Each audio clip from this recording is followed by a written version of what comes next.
Hello dear investors, welcome to Knowledge Fair, Hub of Financial Knowledge. Friends, आज हम इस video में top SBI mutual funds की बात करेंगे in the current market fall in the year 2020। इस video में हम जानेंगे कि करंट मार्केट एनवायरनमेंट में SBI म्यूचुअल फंड हाउस के कौन से ऐसे फंड्स हैं जिसमें हमें निवेश करना चाहिए और कौन से फंड्स को अवॉइड करना चाहिए। कुछ रीसेंट अपडेट्स की बात करेंगे on SBI mutual fund house. AMFI data के according SBI mutual fund house के जो एसेट्स हैं वो इस साल 3.73 ट्रिलियन पहुंच चुके हैं। यही डाटा लास्ट क्वार्टर में पिछले साल 2019 in the month of January February March rupees 2.83 trillion था। तो इस साल 32% की ग्रोथ हमें यहाँ देखने को मिली है। तो SBI का जो टोटल एसेट है उसका जो मेजॉरिटी ग्रोथ है वो डेट कैटेगरी की वजह से हुआ है विद रुपीज 49,000 करोड़। इसका मतलब ये है कि जो SBI का AUM ग्रोथ है उसका सबसे ज्यादा निवेश डेट कैटेगरी में हुआ है। इक्विटी कैटेगरी की बात करें तो उसमें सबसे ज्यादा निवेश इक्विटी हाइब्रिड कैटेगरी में हुआ है। SBI म्यूचुअल फंड जो है इंडिया का लार्जेस्ट म्यूचुअल फंड हाउस है और काफी सेफ म्यूचुअल फंड हाउस है। इसका जो AUM है अप्रैल के एंड तक 3.58 लाख करोड़ तक पहुंच गया है। इसी के चलते अगर इसका हम कंपैरिजन HDFC AMC के AUM से करें, AUM है वो 3.45 लाख करोड़ का है, ICICI Prudential AMC का 3.22 लाख करोड़ का है। फ्रेंड्स, यहाँ पे सबसे ज्यादा growth SBI mutual fund house की हुई है, उसके बाद HDFC AMC की हुई है और उसके बाद ICICI Prudential फंड हाउस की हुई है। व्यूअर्स को बताना चाहूंगी कि इससे पहले हमने top 3 best multi cap mutual funds की बात की है और top 4 next best multi cap mutual funds की वीडियो भी अपलोड की है। फर्स्ट वीडियो में हमने फोकस्ड फंड्स की बात की है और top 4 next best multi cap funds में हमने डाइवर्सिफाइड म्यूचुअल फंड्स की बात की है। इन दोनों वीडियोस के लिंक डिस्क्रिप्शन बॉक्स में दिए हैं, उस पर क्लिक करके आप इन दोनों वीडियोस को देखें और इस करंट मार्केट फॉल में कौन से बढ़िया मल्टी कैप फंड्स हैं उनका नॉलेज जरूर लें। इस वीडियो को अंत तक देखें, नॉलेज फेयर को जल्दी सब्सक्राइब करें और बेल आइकन भी दबाएं ताकि जब भी न्यू वीडियो अपलोड हो उसकी नोटिफिकेशन आप तक पहुंच जाए। इन्वेस्टर्स को एक अलर्ट देना चाहेंगे कि आप SBI म्यूचुअल फंड्स में तभी निवेश करें अगर आपका यहाँ पे गोल 5 to 7 इयर्स का है। अगर आप 5 to 7 इयर्स से पहले यहाँ पे अपनी मनी विड्रॉ करेंगे तो आपको यहाँ पे ज्यादा मुनाफा नहीं मिलेगा, इसलिए इन फंड्स में कम से कम 5 to 7 इयर्स तक ही निवेश रहे। सबसे पहले हमारी लिस्ट में आता है SBI focused equity fund in direct plan. अगर इसके फैक्ट्स की एनालिसिस करें तो ये ग्रोथ ओरिएंटेड स्टॉक्स पोर्टफोलियो में रखता है। ये SBI focused multi cap fund है। इसके पोर्टफोलियो में टोटल 24 स्टॉक्स हैं। फंड मैनेजर है mister R Srinivasan. Mister R Srinivasan SBI mutual fund house के हेड ऑफ इक्विटी हैं और बहुत ही बढ़िया स्टॉक पिकर हैं। मिस्टर आर श्रीनिवासन का 25 इयर्स का एक्सपीरियंस है इन इक्विटी रिसर्च। तो जो भी ये फंड मैनेज करते हैं उनका रिटर्न लगभग बढ़िया होता है। फंड ने बेस्ट रिटर्न पिछले एक महीने में 23 मार्च टू 22 अप्रैल में कोरोना पैंडेमिक के टाइम पर जब लॉकडाउन हुआ है 15.97% का रिटर्न दिया है। पोर्टफोलियो का अगर हम प्राइस टू अर्निंग रेशियो देखें वो 23.34% बनता है। निफ्टी 50 का है अभी 20। फंड का price to earning ratio Nifty 50 index fund से 23% ऊपर है। फंड के पोर्टफोलियो का 55% टॉप 3 सेक्टर्स में लगा है, वो है financial, FMCG and services. In 3 sectors का अच्छा परफॉर्म करना काफी जरूरी है अच्छे रिटर्न्स पाने के लिए। कैश में 5.5% निवेश हुआ है और डेट में जस्ट 0.6% निवेश हुआ है। बेसिक पैरामीटर्स चेक करें तो एसेट अंडर मैनेजमेंट इसका बढ़िया है, रुपीज 7,968 करोड़। एक्सपेंस रेशियो 0.86% है। ट्रेलिंग रिटर्न्स की बात करें, मतलब पॉइंट टू पॉइंट रिटर्न्स की यहाँ पे बात करें, वो एक साल का नेगेटिव में है, बट 3 इयर्स का देखें तो वो बनता है 5.17।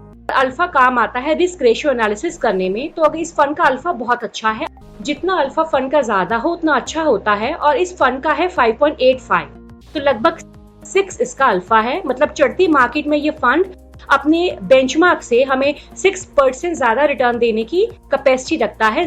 SBI magnum multi cap fund और ये डाइवर्सिफाइड मल्टी कैप फंड है। पोर्टफोलियो में लगभग टोटल 47 स्टॉक्स हैं। फंड के जो फंड मैनेजर हैं वो मिस्टर अनूप उपाध्याय हैं और इस फंड को 2017 से देख रहे हैं। Anup Upadhyay SBI magna global fund जो SBI फंड हाउस का एक और पॉपुलर फंड है, 2% इंटरनेशनल इक्विटी मार्केट में निवेश करता है। SBI Magna multi cap fund का अगर हम 23 मार्च टू 23 अप्रैल तक का 1 मंथ का रिटर्न देखें तो 17.3% है। पोर्टफोलियो का प्राइस टू अर्निंग रेशियो 18.26 है, जो अच्छा पी रेशियो है। फंड ने कैश में 1.8% निवेश किया है और इस फंड के जो टॉप 3 सेक्टर्स हैं वो है फाइनेंशियल, एनर्जी और टेक्नोलॉजी, और इन तीनों सेक्टर्स में पोर्टफोलियो का 52% इन्वेस्ट हुआ है। अपने व्यूअर्स को बताना चाहूंगी कि अगर आप कोरोना पैंडेमिक की सिचुएशन में अगर आप मार्केट में कदम रखते हैं, अच्छे दाम में आप यहाँ पे सस्ते यूनिट्स खरीद सकते हैं। ग्रो म्यूचुअल फंड ऐप के थ्रू निवेश कर सकते हैं। इसका लिंक डिस्क्रिप्शन बॉक्स में दिया है, इस पे क्लिक करके आप म्यूचुअल फंड्स के डायरेक्ट प्लान्स में निवेश कर सकते हैं। बेसिक पैरामीटर्स की बात करें तो एसेट अंडर मैनेजमेंट इस फंड का भी बढ़िया है विद ₹7,912 करोड़। तो दोनों ही फंड्स का AUM अच्छा है। SBI फोकस्ड फंड के हिसाब से इस फंड का एक्सपेंस रेशियो थोड़ा ज्यादा है विद 1.01%। 1 ईयर का ट्रेलिंग रिटर्न नेगेटिव में है विद -20.6। 3 इयर्स का ट्रेलिंग रिटर्न भी नेगेटिव में है विद -1.5। फिलहाल SBI focused fund SBI Magna multi cap fund से बेहतर परफॉर्म कर रहा है, बट अगर आप इस फंड में निवेश किए हुए हैं तो अपना निवेश बनाए रखें। अगर इस फंड का अल्फा देखें तो वो 0.28 है। SBI इक्विटी फोकस्ड फंड के हिसाब से इसका अल्फा कम है। Third fund is SBI small cap fund in direct plan. अगर इसके फैक्ट एनालिसिस में चेक करें फ्रेंड्स, तो ये स्मॉल कैप फंड है, 48 स्टॉक्स होल्ड करता है। इसके भी fund manager mister R Srinivasan है और मोतीलाल ओसवाल AMC के साथ पहले काम कर चुके हैं। सबसे खराब परफॉर्मेंस इस फंड ने 20 फरवरी से 23 मार्च तक दिया है विद -33.7%। फ्रेंड्स, जैसे कि हम जानते हैं कि 2017 के बाद स्मॉल और mid cap fund index negative में है, तो इसलिए इन फंड्स का भी रिटर्न हमें नेगेटिव में ही देखने को मिलेगा। पोर्टफोलियो का प्राइस टू अर्निंग रेशियो अभी 12.6 है।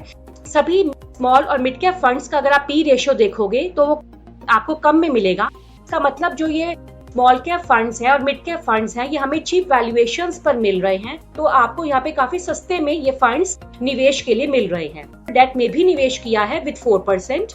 इस फंड के टॉप 3 सेक्टर्स पोर्टफोलियो का 40% होल्ड करते हैं। फर्स्ट 3 सेक्टर्स हैं इंजीनियरिंग, FMCG एंड कंस्ट्रक्शन।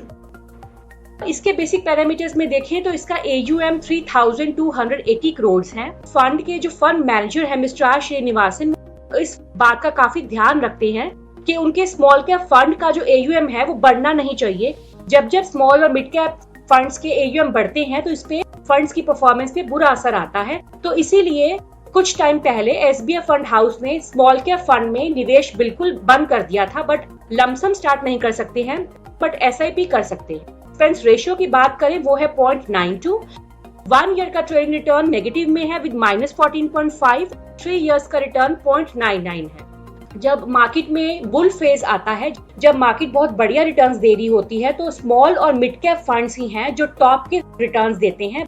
अगर आप काफी ज्यादा रिस्क अगर ले सकते हैं तभी आप SBI स्मॉल कैप फंड में निवेश करें। अल्फा जो इस फंड का है वो बहुत ही अच्छा है, 14.25। इसका मतलब चढ़ती मार्केट में ये फंड बेंचमार्क से 14.25% ज्यादा रिटर्न देने की क्षमता रखता है। Next in our list is SBI equity habit fund. Basically ये बैलेंस्ड फंड होते हैं, ये इक्विटी और डेट दोनों में निवेश करते हैं। इन्वेस्टर्स बिगिनर्स हैं मार्केट में, वो हैबिट फंड्स को चूज कर सकते हैं, या जो रिटायर्ड इन्वेस्टर्स हैं वो अपनी मनी को सेफ रखने के लिए कुछ पोर्शन इक्विटी में डाल सकते हैं, कुछ पोर्शन डेट में डाल सकते हैं। इन दोनों के मिक्स में अगर आप निवेश करना चाहते हैं तो आपको हैबिट फंड्स चूज करने चाहिए। SBI म्यूचुअल फंड हाउस का जो टॉप का हैबिट फंड है that is SBI equity habit fund. Friends, इसके फैक्ट्स एनालिसिस में चेक करें तो ये एग्रेसिव हैबिट फंड है, क्योंकि इसका 71% इक्विटी में निवेश हुआ है, 23% डेट में निवेश हुआ है। इसके फंड मैनेजर भी वही है मिस्टर आर श्रीनिवासन, जो इक्विटी कैटेगरी देख रहे हैं। डेट पोर्टफोलियो को मैनेज कर रहे हैं मिस्टर दिनेश आहूजा, जो SBI डायनामिक बॉन्ड फंड को भी देख रहे हैं, और जो SBI म्यूचुअल फंड हाउस की डेट कैटेगरी का पॉपुलर डेट फंड है। SBI इक्विटी हैबिट फंड ने बेस्ट रिटर्न 13.7% का दिया है from 23 March two 22 April. Portfolio का पी रेशियो बनता है यहाँ पे 19.23। निफ्टी 50 इंडेक्स के वैल्यूएशन के आसपास ही है। इस फंड ने कैश में 5.6% निवेश किया है। Next in our list is SBI Nifty index fund, जो एक पैसिव इन्वेस्टिंग है। पैसिव इन्वेस्टिंग बेसिकली दूसरा अच्छा तरीका होता है इंडियन इकोनॉमी में निवेश करने का। इंडेक्स फंड्स होते हैं, ये एक्टिव इन्वेस्टमेंट स्ट्रैटेजी को फॉलो नहीं करते हैं, क्योंकि यहाँ पे फंड मैनेजर का कोई रोल नहीं होता है। यहाँ पे सिंपली फंड मैनेजर जो भी इंडेक्स को फंड फॉलो करता है उसको मिमिक करता है, उसको रेप्लिकेट करता है, मतलब उसके जितने भी इंडेक्स में स्टॉक्स है उनको कॉपी करता है। जो निफ्टी 50 इंडेक्स के स्टॉक्स हैं उन्हीं स्टॉक्स में एसबीआई निफ्टी इंडेक्स फंड भी उसी पोर्शन से निवेश करता है। निफ्टी 50 इंडेक्स में अगर एचडीएफसी स्टॉक का 8% वेटेज है तो एसबीआई निफ्टी 50 इंडेक्स में भी 8% से ही निवेश होगा। रिटर्न्स अगर हम इंडेक्स फंड के देखें, उसका जो रिलेटेड इंडेक्स होता है उससे मैचअप करने की कोशिश करते हैं। जिस तरह से एक्टिव म्यूचुअल फंड्स बेंचमार्क के रिटर्न्स को बीट कर सकते हैं, यहाँ पे जो इंडेक्स फंड्स के रिटर्न्स होते हैं वो सिर्फ उनको फॉलो करते हैं, बीट नहीं कर सकते हैं। तो ये इसका एक ड्रॉबैक। फंड ने वर्स्ट रिटर्न दिया है with -36% from 20th February to 23rd March, but वहीं पे 23rd मार्च टू 22nd अप्रैल में इस फंड ने पॉजिटिव रिटर्न दिया है विद 20.17%। कोरोना पैंडेमिक के आसपास के रिटर्न्स हैं।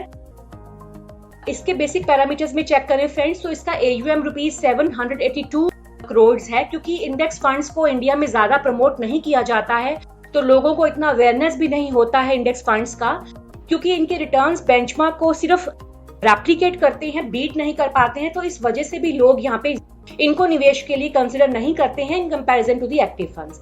एक्सपेंस रेशियो का यहाँ पे बहुत बढ़िया रोल होता है। एक्सपेंस रेशियो इनका एक्टिव फंड से काफी कम होता है।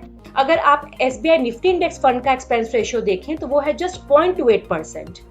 एग्जिट लोड इसका एक्टिव म्यूचुअल फंड से अलग होता है। अगर आप इसमें निवेश करते हैं 15 डेज के अंदर आप यूनिट्स रिडीम कराएंगे तो आपको यहाँ पे 0.2% अपने इन्वेस्टेड अमाउंट का एएमसी को पे करना होगा। एक साल का ट्रेलिंग रिटर्न देखें तो वो नेगेटिव में है, क्योंकि पिछले 1-2 साल से मार्केट खराब ही परफॉर्म कर रही है। इस फंड का है -21.5। 2013 में ये फंड लॉन्च हुआ था, तब से अब तक इस फंड ने 6.57% का पॉजिटिव रिटर्न दिया है। इसका अल्फा भी ठीक ठाक है विद 0.43%। कौन से फंड को हमें यहाँ पे अवॉइड करना है? एसबीआई फंड हाउस का जो लार्ज कैप फंड है एसबीआई ब्लू चिप फंड, ये एक टाइम पे काफी ज्यादा पॉपुलर फंड था, बट कुछ ही समय से इसका परफॉर्मेंस थोड़ा डाउन हो गया है और सेबी के रीकैटेगराइजेशन होने के बाद भी इस फंड का जो परफॉर्मेंस है वो थोड़ा नीचे चला गया है। तो जो नए इन्वेस्टर्स हैं अभी इस फंड में आप बिल्कुल निवेश ना करें, इसकी अच्छी परफॉर्मेंस का इंतजार करें। अल्फा भी इसका नेगेटिव में है। इन्वेस्टर्स के पास इससे बेटर ऑप्शंस हैं, जैसे मिराई एएमसी का Mirae asset large cap fund और एक्सेस एएमसी का एक्सेस ब्लू चिप फंड। इन फंड्स की भी वीडियोस आपको नॉलेज फेयर पे मिल जाएंगी। इन लार्ज कैप फंड्स की रिव्यूज देख सकते हैं। फ्रेंड्स, जो भी आपको एसबीआई म्यूचुअल फंड हाउस के रिलेटेड क्वेरीज हैं वो कमेंट सेक्शन में जरूर पूछें। हेल्दी रहें, सेफ रहें।